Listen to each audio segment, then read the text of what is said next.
Alors, qu'as-tu à nous montrer de beau cette année? Donc cette année sur la gamme Fabarm, donc pour BO on a présenté que la gamme Fabarm, c'est les seules nouveautés qu'on a eues là sur cette année. Ouais.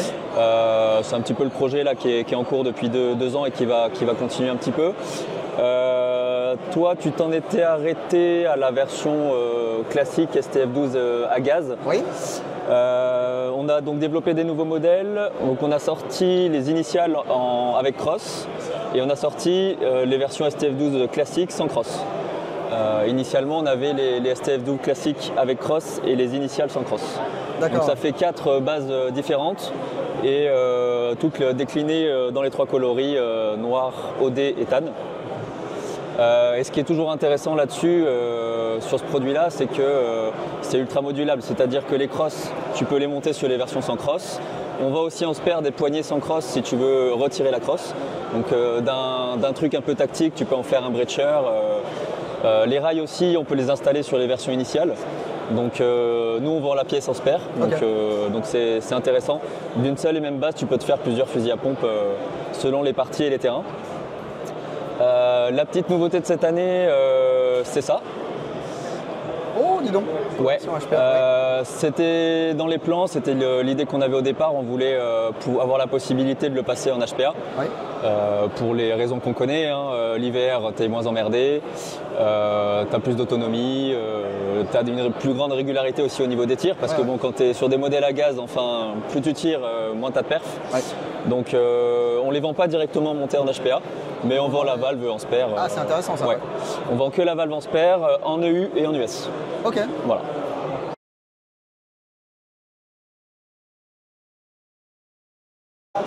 Du coup, côté Lancers Iron Arms, on s'est mis un petit peu 3 défis, pour on va dire au moins les 2 prochaines années. Le premier défi, ça va être développer les gammes de PA. Donc là, ce que tu as là dans les mains, c'est un Heracles. Donc c'est fabrication Army Armament. D'accord. Totalement compatible Marui.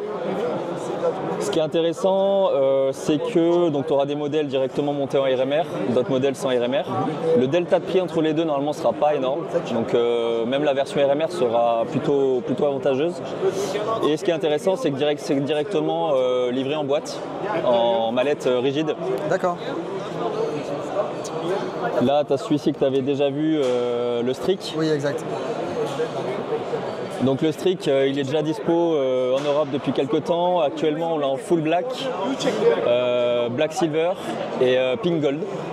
Et pareil, on a des, et on a des versions en 5.1 et en 4.3. Et donc en 5.1, on a des versions avec et sans RMR.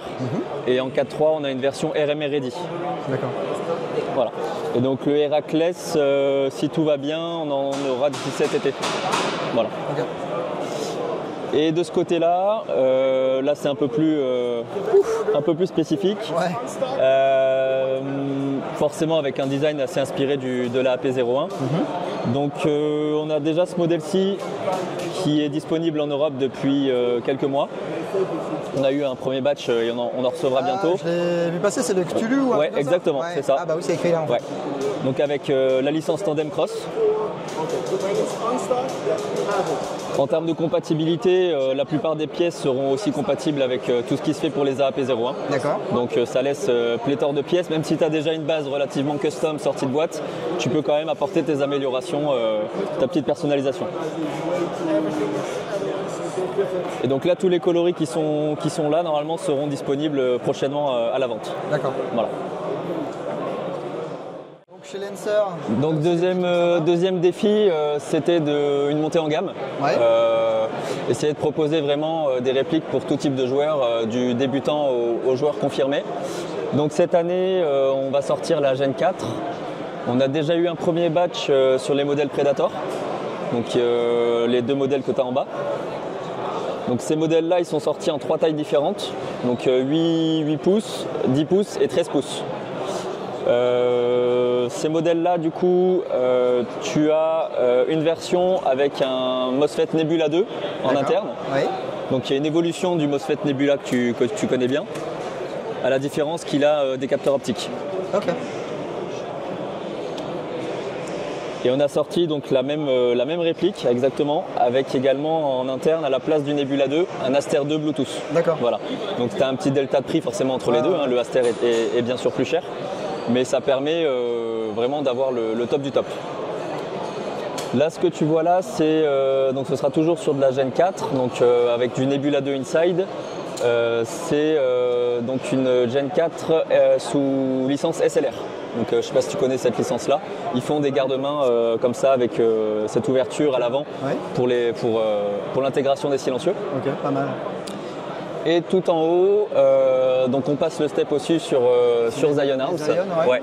Donc les Zion Arms initialement, celle que tu avais faite, c'était du Gen 3. Ouais. Et donc là on passe là aussi sur de la Gen 4 avec le Nebula 2 en optique. Et des nouveaux corps, des nouveaux designs. C'est vrai que les premières générations avaient bien plu, mais c'était quand même des designs un petit peu clivants. Fallait quand même aimer le design. Là tu es sur une base d'AR15 un peu plus sobre, on va dire. Ouais, mais ça reste quand même tu vois, des coupes un petit peu qui changent quoi. Ok, sympa. Et donc sur le Gen 4, ce qui est intéressant, c'est qu'on a que du corps métal, que tu peux voir qui est quand même d'assez bonne qualité. Tout ce qui est prise ambidextre est relativement bien fini également. Tu as les nouvelles Sight Lancer qui vont être pas mal aussi intégrées sur pas mal de nouveautés. Et les garde-mains Predator que tu peux voir.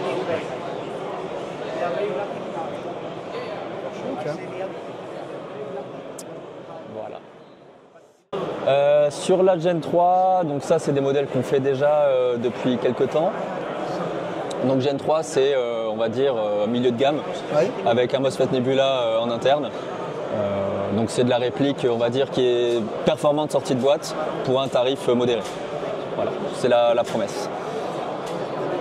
Ceci, on ne sait pas encore quand ça va arriver, mais c'est dans les tuyaux. Peut-être que tu la recevras celle-ci, toi qui aimes les AK. Ouais, licence SLR dessus ou Je sais pas, je vois que c'est sur le compensateur. Sur le compensateur, ouais, tout à fait. Ouais. Le petit garde-main là, c'est ça. tactique M-Lock. Ok, donc même pas ce que les autres, mais un peu tactique. Tu en avais reçu une Gen 3, une AK Gen 3 il y a 2 ans de ça, je dirais. 2 ans, ouais. Donc ce sera la même carte électronique à l'intérieur. Ok. Voilà, donc là des modèles un peu plus typés speed. Donc ils pourraient servir soit de base, soit pour commencer le speed, soit pour derrière être upgradé, passer en HPA éventuellement. Voilà.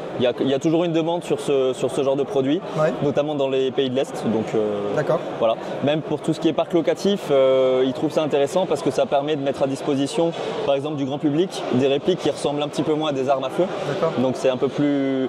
Et puis le fait d'avoir des garde-mains carbone de couleurs différentes pour faire des compositions d'équipe et tout ça. Voilà, il y a des parcs locatifs qui ont de l'intérêt pour ce genre de produit. D'accord. Et puis en bas, une petite Zion Arms classique que tu connais. Oui. Voilà. Donc ça, c'est pareil, c'est disponible depuis un peu plus de 2 ans maintenant. Et donc, dernier défi sur Lancer, c'est d'essayer de mettre un petit coup de jeune et de modernité sur la Gen 2. Donc le Gen 2, c'est vraiment le package basique pour on va dire plutôt orienté débutant. Le but, c'est de proposer une réplique clé en main, ready to play à un joueur.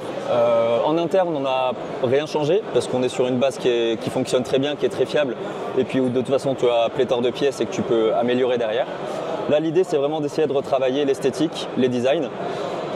Donc là, avec des bases un peu type RG1. Là, tu as ces modèles-là donc sous licence BG Défense. Avec un garde-main métal, le receiver reste en polymère mais un petit garde-main métal qui est bien sympa. On essaye d'intégrer aussi, comme je t'ai dit, les nouvelles sights, des nouveaux cache-flammes, des trucs un peu plus actuels. C'est vrai que la gamme commençait à être un petit peu old school, donc on avait vraiment envie de pouvoir apporter cette touche de modernité. Et il y a ces nouvelles crosses. Ça faisait un petit moment aussi qu'on voulait changer de la cross crane basique, mais il fallait trouver une cross qui pouvait accepter de la NIMH. Donc on a fait développer cette cross-là. D'accord. Donc toujours les compartiments sur les côtés pour pouvoir mettre les... Tout à fait. Ok, tout sympa. Voilà.